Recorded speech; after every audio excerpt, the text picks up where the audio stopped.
All right, awesome. So joining us on the line is Texas wrestling legend and trainer extraordinaire, a man who has produced some of the greatest stars of this current generation of pro wrestling, and that is Rudy Boy Gonzalez. Rudy, thank you for joining us on the two-man power trip of wrestling. Thanks for having me on, guys. Oh, our pleasure. We're so happy to have you because you're definitely a name that when we kind of make out our list of guys that we want to talk to, you definitely have highlighted the top of quite a few of them because there's one man who's definitely been in the news over the last few years in pro wrestling, mainly WWE, and that's Bryan Danielson. And although we will get to him as this interview goes on, we want to talk about how you got into the business and where you trained and how you got your start. Sure.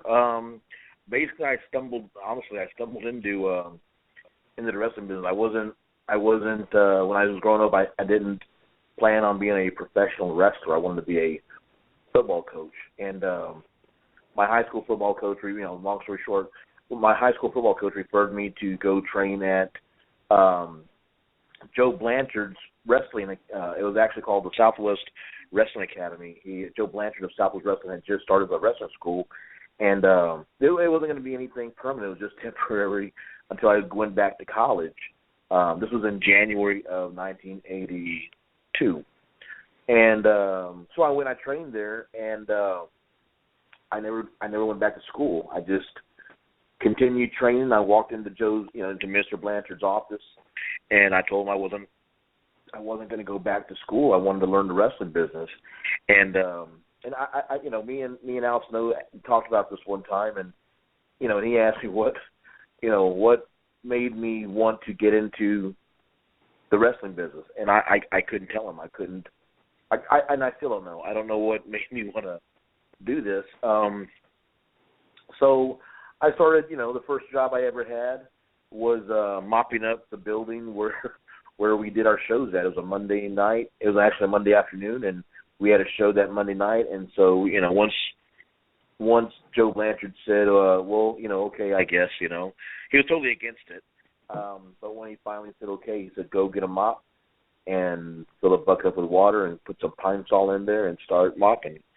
And that's what I did. And, I feel blessed because I came in I feel like I came in the right way, basically from the bottom up, cleaning the building, and then I got to where I was setting the ring up, and then I started, selling T-shirts and ringing the bell, and I was a timekeeper guy, and I was a music guy, and back then we didn't have, iPods and, stuff like that. It was like a cassette boombox, player, and you stuck the microphone next to one of the speakers, and you had to, play the cassette for a little while, and, stuff like that. And guys today are like, what the hell is he talking about? And then somebody didn't show up for a show, and I was supposed to ring the bell that night, and the guy didn't show up, and I got thrown in. My first match was against the world champion. At the time, they were the world champion New Zealand Sheepholders, and again, I could have asked for a better first match. And I'm speaking openly about it. I really don't. But they took care of me. I learned a lot that match. It was like a 5-minute match maybe, but it lasted. Sometimes I think about it, and it seemed like it lasted an hour. And sometimes I think about it, it seemed like it lasted a second. But they gave me an opportunity, and I wasn't owed anything. I wasn't. They didn't promise me anything. They just said, because the stuff that I had to wear that day, I wasn't supposed to wrestle. I just, like I said, somebody didn't show up. So I borrowed a pair of wrestling boots from Eric Embry, and I borrowed some wrestling trunks from Bobby Fulton, and I was in. And then once I came back, they told me I did a good job. I wrestled well, and if I want to continue wrestling, then I got to get my own gear. And there you go. Wow, that's a hell of a break-in story. Now, you mentioned a name in there that I think in this age is starting to become somewhat mythological because nobody really knows too much about him, and that's Joe Blanchard. What was it like learning under Joe Blanchard? Joe was, and when you talk, if you were to ask older guys, Joe was like, and knowing what I know now, Joe Blanchard was like God. I mean, he was just so fair and very honest about stuff. I mean, with me anyway. I mean, everyone else I've ever spoke to, I said the same thing, and he was very upfront. He took care of me when he didn't really have to. I know that there were some guys that came through that took advantage of him. Very easy to work for, very easy to work with. I can't. Again, I couldn't have been brought into the business by a better man than anyone else than Joe Blanchard. I mean, he was just so. Even the first day that when I said, "Hey, I want to be in the wrestling," he scolded me because I was supposed to be on a football scholarship for junior college. But then once he saw that, I guess I had made up my mind, he took a shot on me, and when he ended up closing the promotion, he referred me to go work for Fritz, and he gave me Fritz von Erich's phone number, even though they were rivals. And I stayed in touch with him. I spoke with him, at least once a month until a few months before he passed away, and it was just that he was just getting too sick. He helped me get me a spot into World Championship Wrestling. Joe Blanchard took very, very, very good care of me. I can't say enough good things about him. And was there anybody else that made an impression on you at that early stage outside of Joe, inside of this? Now, was it a school that you learned in, or was it just at the promotion? Joe Blanchard had like a wrestling school that was ran by a guy named Larry Lane. And then once I started, getting involved with, helping with the ring and stuff like that, then some of the guys would, on off days, they would tell me, meet up at the junction, meet up at where we did our wrestling shows at. Meet up, once we get the ring up, let me know and we'll do some stuff in the ring. So some guys were like, basically I was like the crash dummy for some of the guys. They would try a new move or, but they taught me how to take bumps and stuff like that first so that I could take care of myself. They told me why I was doing certain things. So I was training with Larry Lane for a little while, and then also on the side with guys like Manny Fernandez and Chavo Guerrero, and Tully would give me a few tips here and there, and Dick Slater and Tank. There was a guy named Tank Patton, a guy named Moon Mulligan, Bill Howard. But older guys, they would just like try this, try this kid, and it'd give me some ideas and stuff, So again, back to being blessed, I was, and then there were some guys that were coming in. I could have come in with a better group. Magnet, actually his name was Terry Allen, was down here. Tom Pritchard was down here for a little while. I just got information from a lot of different guys. Now, you mentioned maybe guys you may have not been so lucky working with because of their hardcore brawling style, but what was it like working with the sheep herders, basically when you were starting out in the business?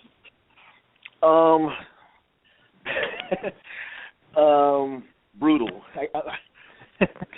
You can kind of like read between the lines, or I can just blurt it out. I mean, it was, in this day and age, if you watch the videos, there's some YouTube stuff out there, and I've had some of my students, some of the guys that I've talked to, man, they killed you.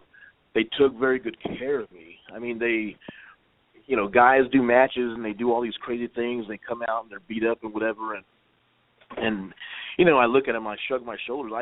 The sheepers were hardcore before hardcore was even, made up, and but they never hurt me. They were great to work with, and then to wrestle with, and then after the matches, they would give me feedback, and one of the main things was just make it believable, make it my first match. Again, I was 1 minute I'm getting ready to ring the bell for the show to start, and then 10 minutes later I'm in the ring with them, and they had fans believing that this bell ringing guy could actually wrestle.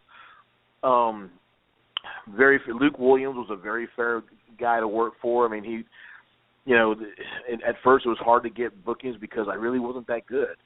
And he told me, you need to work on whatever. You need to work on your stuff, mate. And but once I did get things rolling a little bit, he booked me. He took care of me. He was very, very, very nice to me.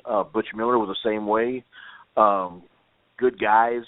Jonathan Boyd was a little bit, how can I say? He was a little bit stiffer, a little bit harder to work with, but it was good to work with him though. Also, good. All three guys were great guys.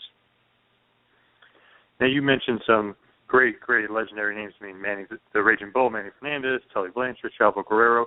Who's one guy you would say that really took you under their wing and like was a major influence on you? Manny Fernandez. Not even thinking twice about it. He nowadays when you come in, you do your match or whatever. When guys come in, they want to hear all the good stuff they did. Hey, did you see me? Whatever. And when I would come out for my matches, Manny was like the first guy that would like, hey, come here, kid. Or maybe he would say, I'd come back and I would think maybe I had like a WrestleMania type match, and he wasn't being malicious. The guys out there that know Manny, he was being, I don't know what you could call it, but I'd come back there and he would be like, what kind of match was that? And I'm like, it was a good match, I guess. You ought to be in the front row with a bag of popcorn watching the matches. You should be back here, And I was like, oh shoot, what did I do? What did I do wrong? But that's what he wanted you to say. He didn't want you, he didn't. If you were like, oh, screw you, Manny Fernandez, you'd probably get killed. But like when he did that to me, I'm like, well, what did I do wrong? What, well, sit down, come here, and I'll tell you. And then he'd go into like this. The first time he went into like this long discussion about why I was doing certain things and the purpose and the reasoning and the proper mentality and that type of stuff, and the build up for something and Chavo Guerrero was the same way. Al Perez was the same way. They helped me quite a bit. Manny, made me drive with him to places, and that was like an education because he would break down the matches in the car. At first I'd do my match and then I'd get my feedback and stuff, and then when we get in the car, he'd ask me, okay, what'd you start your match off with? And the first time I'm like, I don't remember, and I got chewed out. So it was like, when you get in the car, there was another learning experience going on there. So we broke down the matches. Why did you do this? Your lockup looked crappy. It didn't look like you were trying. You got to make the fans believe. You broke everything down, and then so like whenever I rode with him, that's what we did. He would break down and okay, what was the first thing you did, and why did you do this? And, how did the crowd react to it? And what are you going to do next time? That type of stuff. That's great. Do you think that you took a lot of knowledge from him and ended up giving a lot of that knowledge out to your students? Did that make you a better teacher, mentor, and coach? I talked about this with somebody the other day. I'm not the same guy that I was when I was 18 years old, and I've taken on a lot of Manny's mentality in that just be direct. Don't BS somebody. Just tell them like it is. If they don't like it, screw them. And that's what I've done. Except today, guys don't accept that as well as guys did yesterday. And so if you tell a guy, man, your match sucked, then I'm the bad guy. And and guys have told me, all you do is criticize my match and you put me down. And well, shit, man, your match was horrible. What do you want me to tell you? You're wrestling in front of 20 people. The crowd's not even into your match. What do you want me to tell you? You were great. But I've learned to be, it's just better to be direct. To be up. If I see something bad, I'm not going to say, oh yeah, that was great. Don't worry about it. That was no big deal. It is a big deal because we're in a money-making business, and when you make too many mistakes and your stuff looks garbage, your match doesn't just affect you; it affects everybody else on the show. You know, definitely, and that makes everybody else work harder. You know, and guys today some guys don't really want to hear the negative part of their of whatever the criticism is. They want to hear, great match. Man, you really did a great shooter star press on that guy outside the ring after you did the Piscato, after, he flipped over the top rope 20 times, and, that's all they want to hear. And I'm not into that stuff. Now, speaking of all those high-flying, crazy moves, did you enjoy your time when you wrestled in Mexico? Yeah, I did. Different style. I mean, you talk to a lot of guys that went down there and they'll come back and say, "Oh, it makes no sense." It does make sense. That's Mexican wrestling. That's the way, that's the way they do their stuff. And I had a good time there. I got to work with, I got to wrestle with a lot of their main guys. I was partners with Pirata Morgan for a few shows for a little while there.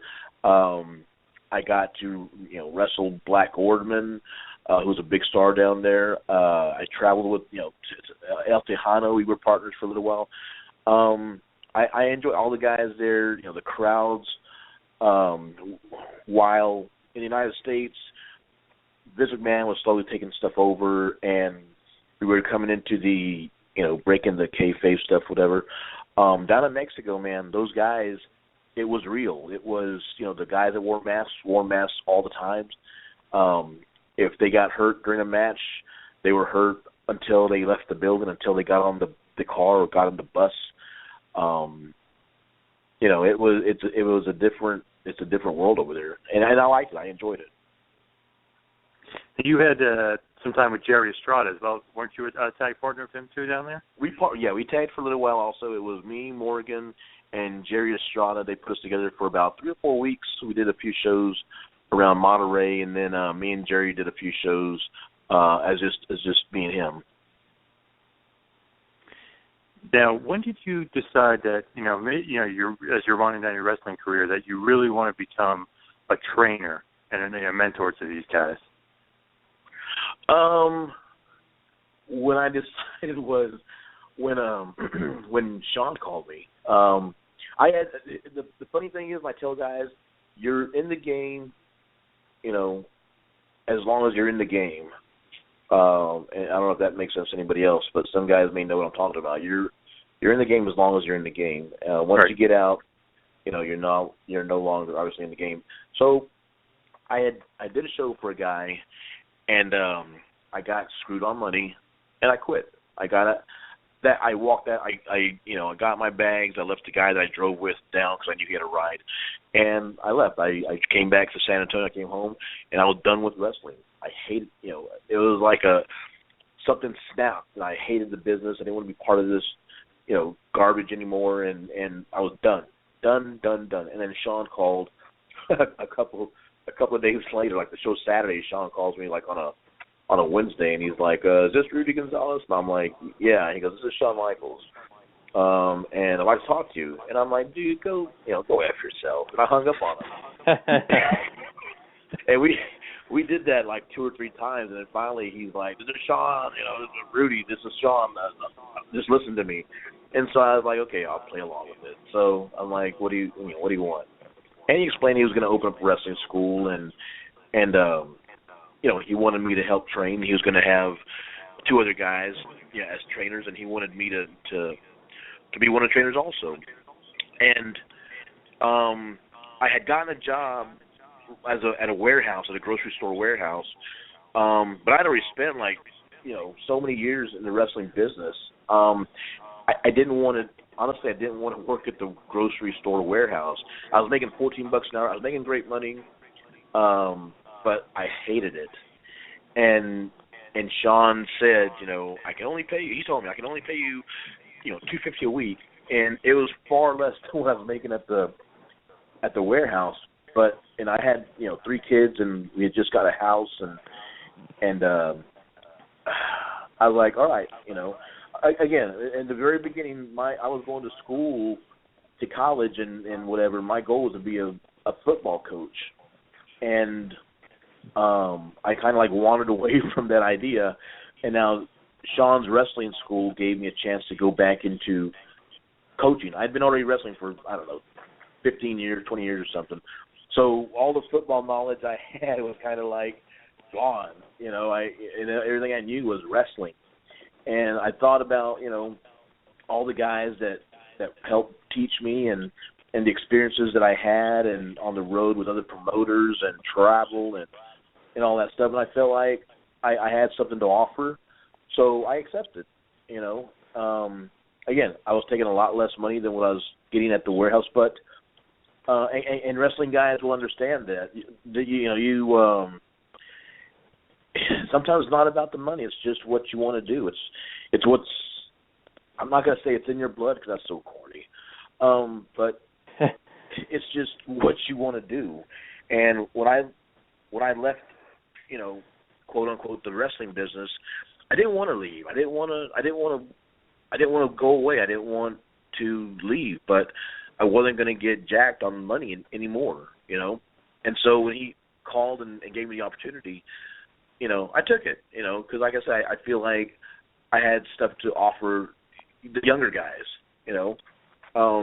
I never dreamed that I would, I'd have the opportunity to come across some of the kids that we did at Shawn's place, like Bryan Danielson and Brian Kendrick and Lance Cade and, Shooter Schultz, and there's a kid, Ed Brown and Ruben Cruz and Michael Shane, and there's a bunch of kids that were great kids, and were like sponges. And it felt great because I was seeing myself, it was great to teach them stuff, and in the beginning, they're like, all their life, their mom and dad is telling them, don't fall down, and then here comes, me and the other trainers, you got to take a bump, you got to hit the mat harder, and watching their confidence levels, rise. And, Shawn was happy with what we were doing. Me and him communicated, we talked about every part of training that we were doing. And I didn't see Shawn as, oh my God, the Heartbreak Kid.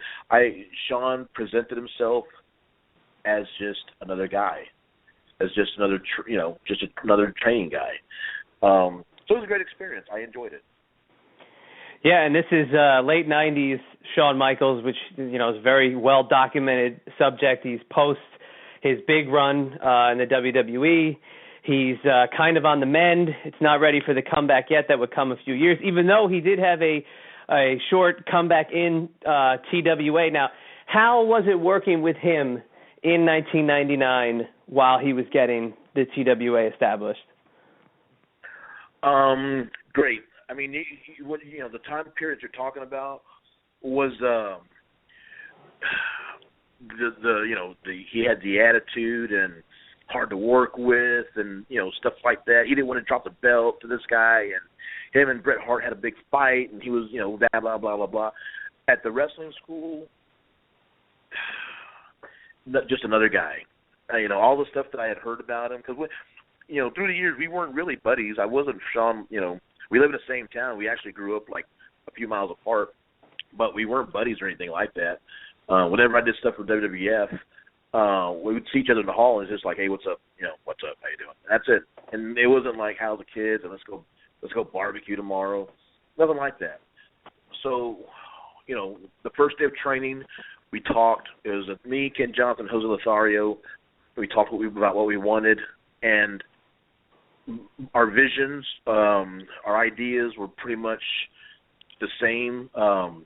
Not saying anything wrong with Jose or Ken or anything, but Jose wanted more of the old school type of wrestling school. He wanted to, beat guys up, and make them earn it and all this stuff. And we did. We made guys earn it also, but we never touched anybody. We never, come here, kid, let me show you what a forearm feels like. Nothing like that. We taught guys, we trained them, and treated them as young men, and Shawn never, he never, not once did he ever come in there as the Heartbreak Kid. He came in there as Coach Shawn.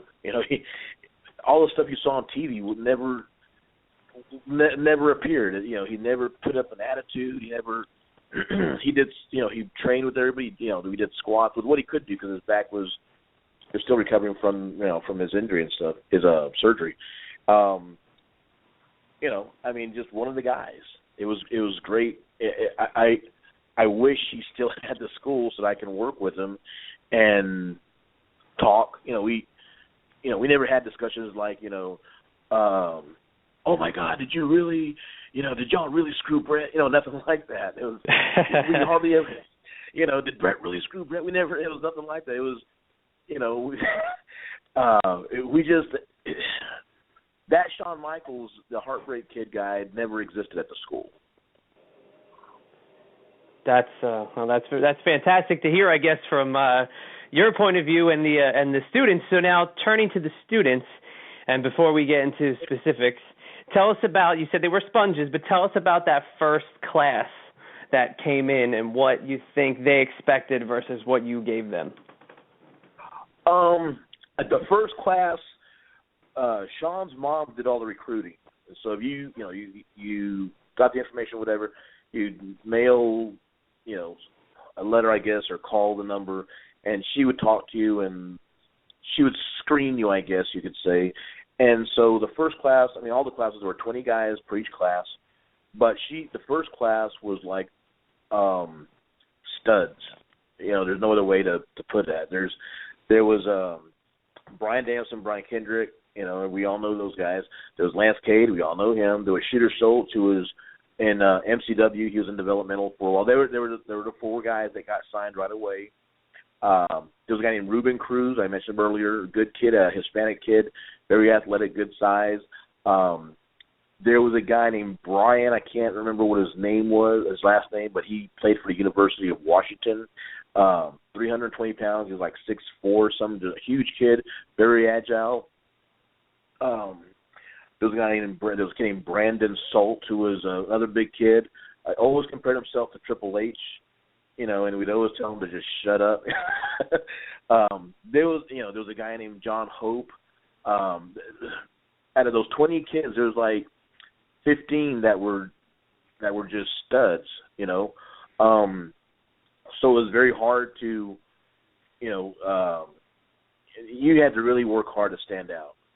And when the opportunity came for Vince, I guess, had worked out a deal with Shawn or something, and when they came to Texas, they told Shawn, choose four guys that you want to give a tryout to. And so Shawn said, who do you think? So we sat there and we watched the guys train, and we came, we were very picky with it was just so hard. It was like there's 14 number one guys, and then there was like a number two guy somewhere back there, So, for whatever reason, some guys fell out because I don't know, maybe it was harder than what they thought, or I don't know. But those four kids, they trained. Training was from like 9 to 12 every day. And they would train from 9 to 12 with the rest of the class, and then they would stick around from 12 to 3 for more training, and then we'd have to leave because at the time my kids were like in daycare, and so I had to pick my kids up from daycare, and then they would go home and shower, do whatever they did, and then come back to the gym at 7, and we trained from 7 to 10, and they were there, and that was the schedule every day. Some of the other guys would make it 1 or 2 more days. Some guys wouldn't. Some guys would show up one day and then come back a couple weeks later. So, they were there consistently. So, like if you watch Shawn's TWA, before the actual TV's taping started, the crew that he had for the Texas Wrestling Alliance was me, Paul Diamond, and a bunch of older guys. But like older guys, Shawn wanted the matches to be a certain way. He wanted exciting type matches, which younger guys could do. The older guys were like, well, I don't want to take too many bumps tonight, stuff like that. I'm not knocking the older guys at all, but there have been older guys' mentality of work is just different than what was coming around in the 2000s, 99, that era. So I told Shawn when you were training the guys, and the kids started doing matches, they were able to start doing matches. I told Shawn, I said, the crew that we have in Texas Wrestling Alliance is going to change. And he's like, you think so? I was like, yeah. The guys that are complaining about taking bumps and, work the whole brother, that type of stuff, they were going to go away. And we did a few shows with, all the veteran guys, and then we did one day at training with 5 matches, and we chose which students were like the blue chip type guys, and we just came an idea. You're going to beat, you're going over, and you guys figure out the rest. And there were 5 matches that were just like, wow. And so the very next weekend that we had shows set up, some guys got pulled off some of the older guys got pulled off those shows, and they're put in place with Brian Kendrick or Shooter Schultz or, Michael Shane or whoever, and that's how it was. Then finally the shows were all students except for maybe 4 spots, I believe, which were like, me and Paul Diamond and a couple other guys maybe. Now, speaking of all the great students, I mean, obviously Michael Shane, Spanky, Paul London, of course, Bryan Danielson, Daniel Bryan. When you saw him, did you think he'd become the massive, gigantic star that he's become today? Yes and no. You knew he was going to have a spot because Bryan was just that guy. He was just a nice guy. He worked very hard. I mean, there was no, there wasn't any part of him where it was like, well, yeah, but Bryan he did everything that was asked. He was always on time. He always trained hard. He never had excuse. And he's always asking questions. Him and Brian Kendrick were, they became like they're very good friends. They actually grew up like a few miles from each other. One was from Aberdeen, Washington, and the other one was from Olympia, Washington, I believe. And they were very good friends, and they were also very competitive. So if by chance I said, hey, Spanky, Brian Kendrick had the name Spanky from day one. So if we said, hey, Spanky, that's pretty good, then Bryan Danielson would work twice as hard to outdo Brian Kendrick. And so then Brian Kendrick would like, well, screw that. And then he'd try 10 times harder to outdo whatever. So it was like a competition there. So both of those guys, you knew they were going to be able to compete. But I mean, to be very honest, I never thought that he would become like the guy in WWE. I mean, and at that time there was Steve Austin, Stone Cold Steve Austin. There was The Rock. There was Kane. There was the Ho Train guy. I never once saw Raw or whatever to say, yeah, I can see Bryan Danielson doing that. Nothing like that. And so when he, watched him like, rise the way he has, I mean, I'll be, I see him and I'm proud of him.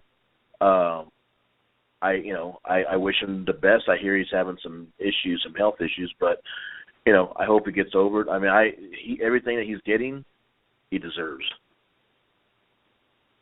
Definitely, he's one of my favorites, and just unbelievable career he's had. And it's awesome that you were basically the guy to put him on a launching pad, so to speak, and get him up there and train him.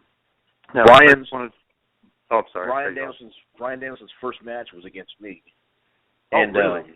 Wow. Yeah, and it's a trivia question. And Shawn asked, he goes, let's put him in a show and see how he does. So he didn't have any gear or nothing. He had like wrestling shoes, shorts, and a muscle shirt, I believe. And I was like, that's fine, So I told him, do whatever you want to do, Shawn wanted us to go like 10 minutes or something. So I told him, do whatever you want to do. I'll follow, I'll catch you. If it's dumb, and call. And I wanted him to call the match. If it's dumb, then I'll say no. But let's see what you can do. So I'm not ashamed to say this. 2 minutes in the match, I was blown sky high. He just like took off, and I didn't want to like stop him. Like hold on. I just like he was like, can I? I grab a hold, or he'd grab a hold, and he's like, all right, I'm gonna do this. I'll go ahead, and then we'd work into whatever spot we're doing, and the referee guy was like, okay, time to go. And so I was like, go home. And so we went home. I beat him. I have an undefeated record against Bryan Danielson. And I came through the curtain, and Shawn, I guess my eyes were bloodshot, and I was passing out. I don't know. And Shawn's like, you okay? I'm like, Jesus Christ, that kid is good. he's like, are you all right? I go, I'm all right, but God, geez, Bryan is good. He is very good. And then nothing he did was like dangerous or nothing either, And then he came back. He wasn't even breathing hard. I felt like punched him. He wasn't even breathing. He goes, Rudy, are you okay? I'm like, I'm fine. Thank you, Bryan. Thank you. I'm thanking him. He did an outstanding job. That's awesome. That is a great trivia question. I'm gonna write that down. I have a good trivia question. No one will get it. But now I just want to touch upon ROH. You guys had a agreement. All the guys came in, and basically where Bryan Danielson and a lot of those guys made their name. Did you enjoy your time working in ROH? And did you enjoy feuding with Steve Corino? Loved it. Down here, Texas wrestling, and I'm not knocking anybody. Texas wrestling is a lot in this area is a lot different than what was going on up there. So I saw some videos of stuff. Shawn had just given me the school, so I had to change the name to Texas Wrestling Academy, but everyone kept putting on the tag, former Shawn Michaels Wrestling Academy. I got in touch with Rob Feinstein and at the time Doug Gentry, who had came down to record some of Shawn's shows, and I was friends with them, so I called up Rob and Doug, and I was like, hey guys, Shawn gave me the school here, and I'd like to know if you guys can. There was really never ever an agreement, so to speak. I just called up Rob. Hey, I got some guys here, and Rob was like, well, do you might have? I think he said, do you happen to have Michael Shane's phone number? And I'm like, yeah, I do. So he's like, well, yeah, if you can bring Michael Shane up here, and I'll see what I can do. Rob never, those guys never promised us anything. And then he was like, can you get hold of Spanky? So I think Spanky he was living in Louisville or something, and or he said something like, can you bring Spanky up with you? So I was like, sure. So we went up. There's me and Michael Shane and Brian Kendrick. Bryan Danielson was already in the area. I think he flew or something. He was doing a show up there. And then I brought like 6 of my guys, my students, and we went up there. And again, Rob didn't make any promises. He just said, "I'll see what we can do." And so when we showed up, then he did give the guys a match, and they did get a match up there. And some of the guys stood out, like Chris Marvel. He had a match with Paul London, and unfortunately, he blew his ankle out 10 seconds into the match. And then there was like Don Juan, and we did the Texas Wrestling Academy thing against the Carnage Crew, and Masada was part of our group, but he was part of the Carnage Crew deal. And Fast Eddie and Hernandez, and then that branched off with me and Corino had a little thing going. It was great. I mean, the crowds up there are way different than down here. And a couple of guys I brought up there, laid an egg in the ring. There was that kid John Hope, who Bryan Danielson will tell you he was probably the best athlete to come out of Shawn's school. And he had just had a bad night, and so the crowd started chanting, you effed up, and then it turned into, there's no hope, there's no hope, there's no hope. But I had a good time up there. I enjoyed it. it was great. I mean, I'm glad. I'm proud to say that we were part of the first show, the first Ring of Honor show. I thank Rob and Gabe Sapolsky for that, and Doug as well. And we had I think we were there for like 3 years. But it was good. We drove up there. We never flew or anything like that. We drove. I'm the old school guy. So, and I told the guys, if y'all want to be part of Ring of Honor, then it's a 28-hour drive. So it was fun though. It was great. Now, one thing I definitely have to bring up, maybe a little controversial, but I cannot mention it. You were in the WWE at this point. I guess they just used you for the show, but I believe it was 2004, and they have you quote unquote crossing the border, and JBL is actually, I believe it was on SmackDown, and JBL basically beating you up and taking you back across the border. Did you like being portrayed in that gimmick, or you just thought just doing your job and it's kind of funny?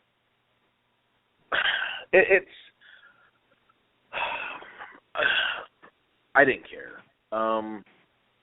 Whatever, and my answer, I guess, to that is whatever, wrestling's always been about stereotypes. You look at Chavo and Hector Guerrero, they came out as banditos at one point, back in the day. Eddie Guerrero, you talk to him, in person. He's a very intelligent man. He was a very, articulate. He went to college. He wasn't órale vato, that type of stuff. And that's just the way the wrestling business is. So when that came up, actually, I wasn't even supposed to have been in that role. Bruce Pritchard called me for, to get somebody to fill that spot, and he explained what it was and everything. And I said, okay, And I did call a couple of guys in this area. Hey, I need you to, you and your girlfriend or whatever, and some of the guys were like, I'm not doing that. That's insulting, and some guys don't get it, and maybe, I just didn't think it was a big deal. So I called Bruce up, and I was like, I can't get anybody to, and some of the guys were asking, well, how much money am I getting? How much am I getting paid? I'm like, I don't know, because I never asked those questions, at least not at that point. So I called Bruce and I said, look, I can't get anybody to that spot. And Bruce said, well, why don't you do it? And I was like, all right, sure. So I showed up. They told me what was going on. Because all he really did was say, we need a guy to play a role with a Mexican family, with a wife and then like the grandmother and like 4 kids, which is a typical Mexican family, And so I was like, yeah, I understood what he said. He didn't have to explain it that far, but I knew what he wanted, though. So I all right, let's see what I can do. And so, I made the call stuff. So then Bruce was like, well, then why don't you do it? And I'm like, all right. So when we get there, it was me and here, this is a funny story. They managed to get, I want to say it was like JBL's maid or something, or she worked in the house or something. And her mom, and then like they had like 2 little girls and a little boy or something. They have I think 2 or 3 kids. And so I get there and Bruce is like, "This is going to be your wife," and he explained the deal to me and whatever. And the girl, and I'm like, "Well, what's Paul here for?" And Paul London was there to be the translator because I told Bruce I'm not really good at Spanish though. He said, "Don't worry, all you got to do is say a few words, whatever." So, but they had Paul London to come in because Paul was supposed to have been like the translator for this family that I had. So I'm like, okay, no problem. So we did the deal, and it was like we were out at, I want to say it was John Layfield's property out near up in North Texas, and so we started like at 5 o'clock or something, and we recorded one take and it wasn't right. John Layfield kicked me square in the ass, and and so like I wanted, he's supposed to like yell at me and whatever. And I'm supposed to turn around like, oh my god, no señor, por favor, all this whatever. And then he starts yelling, this is the United States of America. And I take off running and stuff. But the first take, like I turned around, I was like, no, señor. And I turned around and he like booted me right in my ass. And and he had these pointed boots, and I was paralyzed, like ah. And So we redid the deal or whatever, and somewhere in there, Paulin wasn't around, so I had to explain to the lady, the girl's family what to do, and I was trying to figure out how to say in Spanish, and then the girl was like, "Oh, we understand English," and I was like, "What the hell?" So I mean, but I didn't see a problem with it. A couple weeks later, WWE was here in San Antonio, and so I took some guys to get like their little tryout, dark match, whatever, and I was there, and Eddie. This was really to kick off the Eddie Guerrero and JBL feud, and so I saw Eddie around, and he was like, "Hey, brother, I've known the Guerrero's family for years." And he was like, "Hey, brother, thank you very much, man. I saw the video. It looked really cool, man. Everything was great. Thank you very much, whatever." And I'm like, "No problem, Eddie. No big deal. I mean, I got paid well for it." And then I'm standing by the ring, and then Vince McMahon walks up to me, and he said, "Rudy, I really appreciate what you did. It's really going to get this thing off going strong. I really do appreciate it. Thank you very much." And I was like, "Holy shit!" And my knees are shaking, and the man comes up and thanks me for that spot, and like I said, I didn't think it was a big deal, as far as portraying an illegal alien, and I've had guys through years that have like, "I would never have done it," but those are also the same guys that you tell them, "Hey, can you put this guy over?" And they're like, "I'm not going to put him over. I'm not," pro wrestling is it's make believe. I'm not really believe me, I'm not really a Mexican immigrant. I really didn't cross the border, and it's just a TV show, and it got over really, really well, and I didn't think much of it. It definitely is quite memorable because, like you said, it kicks off the big, Eddie Guerrero face run really in that summer, because even though he was the champ, that angle just got him over and shot him to the moon. But kind of just let's turn back to your career before we wind down. And if you could you single out a favorite match and a favorite opponent that you personally got to work? Favorite match, I mean, you can pick any of the, I worked with Bryan Danielson twice and Brian Kendrick 3 or 4 times. I mean, any of those matches, any matches that I had with any of the students that I trained, there's, simply because they did, and I'm not saying because they're my guys, I trained them, or they just did so well, and when we went to the back, it was like, I mean, when we did our match, it was, they just did so well. There was no butterflies or anything like that. They did what they were supposed to do, and they did it correctly, and so favorite matches, it's hard to, or favorite opponents, it's hard to say. Favorite match, though, I would say would be against 2 actually, would be Buddy Roberts and Larry Zbyszko. And Buddy Roberts, I was working with World Class Wrestling for a little while, and Buddy Roberts at the time was hot with the Freebirds, and they were doing their thing with the Von Erich guys and stuff, and they had me working him and working after them, and he made me look like $1 million. He, here I am nearly beating one of the fabulous Freebirds, and I had the crowd behind me, and when I ended up losing to him, but the crowd believed that I could win. Same thing with Larry Zbyszko. Larry Zbyszko was like, he has the Bruno Sammartino connection, and legendary name, legendary guy, and here I am again in the ring with him. We did an outdoor show in Harlingen, Texas, and it was like 180 degrees in the ring, and we had a match, and at any point in that match I could have beat him, the fans believed that I could have beat him. If he wouldn't have put his feet on the ropes, or whatever he did, if he wouldn't have grabbed my trunks, I probably could have beaten him. You know what I'm saying? Definitely. And so, it's one thing to wrestle against the same guys over and over, and you do well, and thanks, brother. But it's a whole different deal when you're working with, guys of that caliber, and you're able to keep up with them, or make the fans believe, or and then they come to the back and they're like, "Good job, you did well, man. That was great. Had a lot of fun with you." I've seen guys have matches with upper level type guys, and the upper level guy just shits on them. Hey kid, you got to slow down, or you got to loosen up, or you got to, who trained you, stuff like that.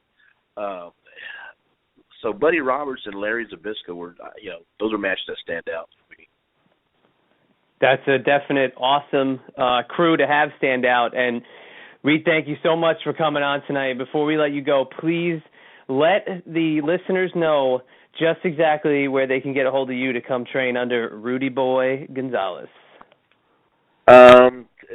Email me, Texas Wrestling Academy _ SA, like San Antonio, at yahoo.com.